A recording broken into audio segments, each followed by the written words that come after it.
लखनऊ आने के लिए निमंत्रण देने के लिए आप सबका दोबारा से धन्यवाद। Thank you sir.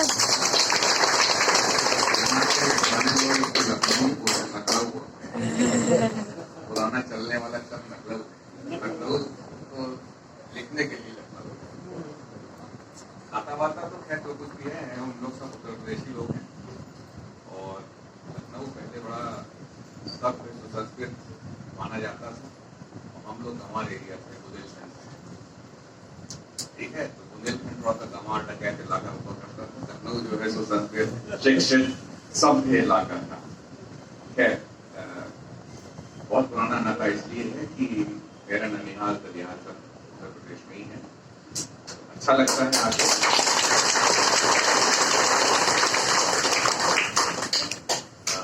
54 साल के बाद भी मैं अभी कोई मेरे को दिल्ली वाला नहीं कह सकता, क्योंकि कोई कहता है तो मैं टोक देता हूँ, मैं दिल्ली का नहीं है, हम उत्तर प्रदेशी हैं, दिल्ली के नहीं।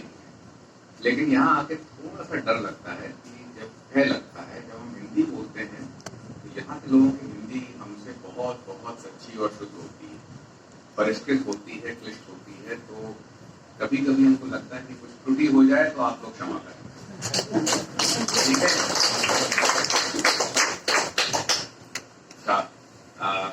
आप लोगों ने थोड़ा शायद दीक्षा भी करी है, उसके लिए क्षमा चाहूंगा, लेकिन थोड़ा ट्रैफिक में मेरा यातायात ज्यादा।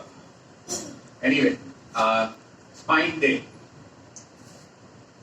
नाम ही गलत है, स्पाइन डे होना ही नहीं चाहिए, हर क्षण स्पाइन होना चाहिए। क्या बात है, तालियां।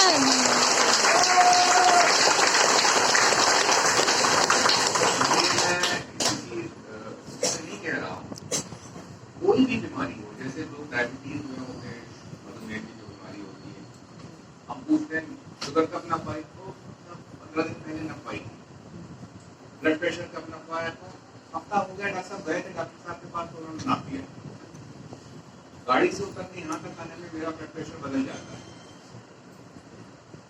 नाश्ता करा, उसके बाद ब्लड शुगर बढ़ जाएगी, खाली पेट रहेंगे, कम हो जाएगी। हमारी स्पाइन की पैदा होने से लेके हमारी मृत्यु तक हमारे साथ है। तो स्पाइन डे कैसा, हर क्षण प्रतिक्षण स्पाइन है ना। तो अगर हमको देखभाल करनी है, जिसके लिए हम सब लोग जमा हुए हैं, जिसके बारे में आज वार्तालाप होना है, तो एक दिन काफी नहीं है। हम लोग एक दिन स्पाइन की देखभाल करें, उसके बारे में बात करें, ठीक है, अच्छा लगता है। लेकिन जैसे बहन तो साल भर होती है ना, तो राखी एक दिन मनाने का क्या औचित्य है, कुछ नहीं। ठीक है, वो दिन थोड़ा सा नॉर्मल तरीके से आप नवा खा लेते हो, मिठाई खा लेते हो, लेकिन है तो बहन रोज की जी, उसका आदर सम्मान तो रोज होना चाहिए। जैसे महिला दिवस में क्या मतलब, आपको तो एक दिन मानता है, तो रोज होना चाहिए। तो इसी बारे में बात करें। इतना ना करिए भाई, पगड़ी वगड़ी तो मैंने अपनी शादी में नहीं पहनी।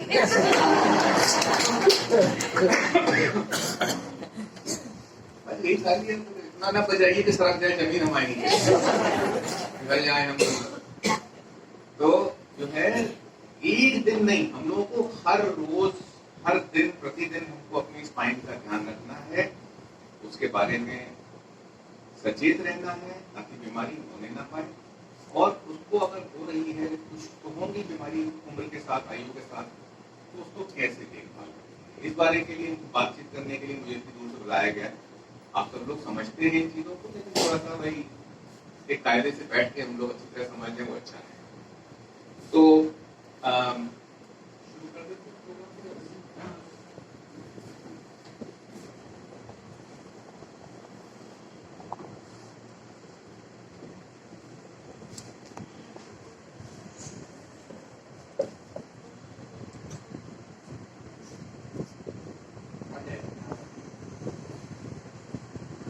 दिख ही नहीं रहा इसमें।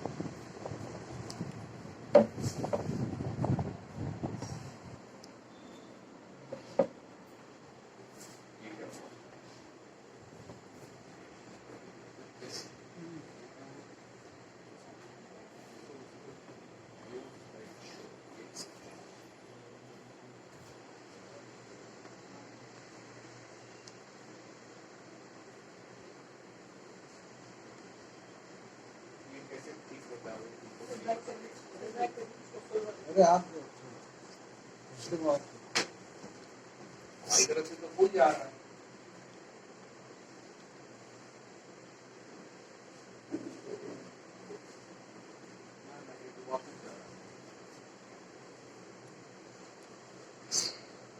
अच्छा, पहली चीज ये, मैं यहाँ पे किसी प्रवक्ता की तरह या अध्यापक की तरह नहीं आया हूँ, बातचीत करने आया। तो आपको कभी भी बीच में रोकना हो, टोकना हो, कुछ पूछना हो, आप लोग रोक लें, ठीक है? नहीं तो हम दे के चले गए, मिला कुछ नहीं, और हम भी खुश कि आपने ताली बजा दी और हुआ कुछ नहीं उसका फायदा, वो ठीक नहीं है। क्या हो गया?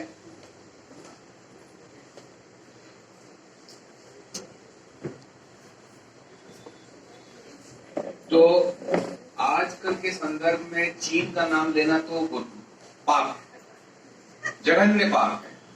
क्यों? क्योंकि वो हमारा दुश्मन बना बैठा है। लेकिन सभ्यता तो बहुत पुरानी है, हमारी सभ्यता भी जितनी पुरानी है शायद उतनी ही पुरानी है, लेकिन हम लोग की शायद ज्यादा पुरानी है।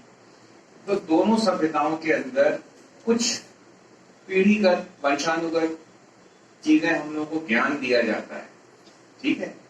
उस ज्ञान के अंदर ये पाया गया कि दोनों सभ्यताओं में एक ही चीज पाई गई कि हमारे शरीर की जो ऊर्जा है, खिचड़ी बोलूं कि हिंदी बोलूं? खिचड़ी ज्यादा अच्छी रहेगी, है? हाँ, जो एनर्जी है वो जो है हम लोगों के शरीर के बिल्कुल मध्य में होती है। मध्य में क्या होता है? स्पाइन होती है। तो सारी एनर्जी हमारे शरीर की स्पाइन में होती है। तो वो स्पाइन में एनर्जी होने का जो एक मूलभूत विचार है वो दोनों सभ्यताओं में पाया गया। और उसी से जो है ये पाया गया कि यदि वो ऊर्जा, वो एनर्जी प्रवाहित होती रहे शरीर में, तो ना तो रोग होगा और ना हम बीमार पड़ेंगे और हम स्वस्थ रहेंगे। तो सारा ध्यान इस बात पे रखना है कि हमारी रीढ़ की हड्डी स्वस्थ रहे।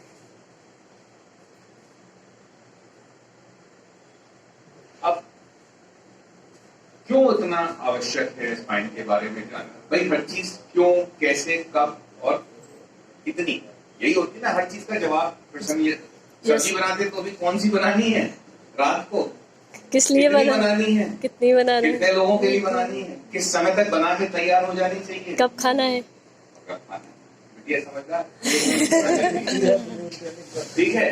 तो इसी तरह से हमको अगर अपने रीढ़ की हड्डी के बारे में समझना है तो क्यों, कैसे, कब, कितनी, यही सब तो सवाल के जवाब देने हैं ना, यही प्रश्नों के उत्तर लेने हैं। तो हमारे शरीर का हर अंग रीढ़ की हड्डी से जुड़ा हुआ है, हर अंग। ये तो मतलब डॉक्टरी नहीं है, ये तो सामान्य ज्ञान है, आप सब लोग समझते हैं इस बात। तो हमारे शरीर का यदि हर अंग हमारी रीढ़ की हड्डी से जुड़ा हुआ है तो हमको उसका ध्यान रखना तो मतलब बेवकूफ होगा जो नहीं रखेगा ध्यान। अब यहाँ बहुत सी महिलाएं हैं, कुछ बच्चियां भी हैं जो शायद भावी महिलाएं होंगी कुछ समय बाद, कुछ माएँ हैं जो बन चुकी हैं माँ, कुछ बच्चियां हैं जो शायद आगे जाके माँ बनेंगी, गौरवान्वित होंगी जब वो पुत्र या पुत्री होते हैं, पैदा करेंगे। तो जब कोख में बच्चा होता है, 9 महीने रहता है, तो अंग सबसे पहला अंग कौन सा बनता है शरीर में? कोख में, माँ की कोख में सबसे पहला अंग कौन सा बनता है? क्यों? क्योंकि एक पतली सी प्लेट बनती है, फिर वो रोल होती है, जैसे वो काठी रोल बनता है ना, उसी तरह से वो रोल हो जाती है। रोल होती है, वो एक ट्यूब जैसी बनती है जो कि स्पाइन के ना, बाद में जाके स्पाइन, और हर अंग उसी से संबंधित है। 5वीं हड्डी से जो है यहाँ की नस बनेगी। तो बिल्कुल गणित की तरह है, एकदम मैथमेटिक्स की तरह। क्या बनेगा, कब बनेगा, कैसे बनेगा, कहां से बनेगा? तो सबसे पहला अंग स्पाइन, उसी पे सब आधारित। मूलभूत जो हमारा अंग है वो है स्पाइन। यहां तक कि हमारा जो दिमाग है, जिससे हम लोग आदमी बनते हैं जानवर के बजाय, वो भी अगले सिरे से, स्पाइन के जो ट्यूब बनती है उसके अगले सिरे से एक छोटा सा डायवर्टिकुलर निकलता है, एक गोला से निकलता है, उससे दिमाग बनता है। ठीक है। तो सबसे मूलभूत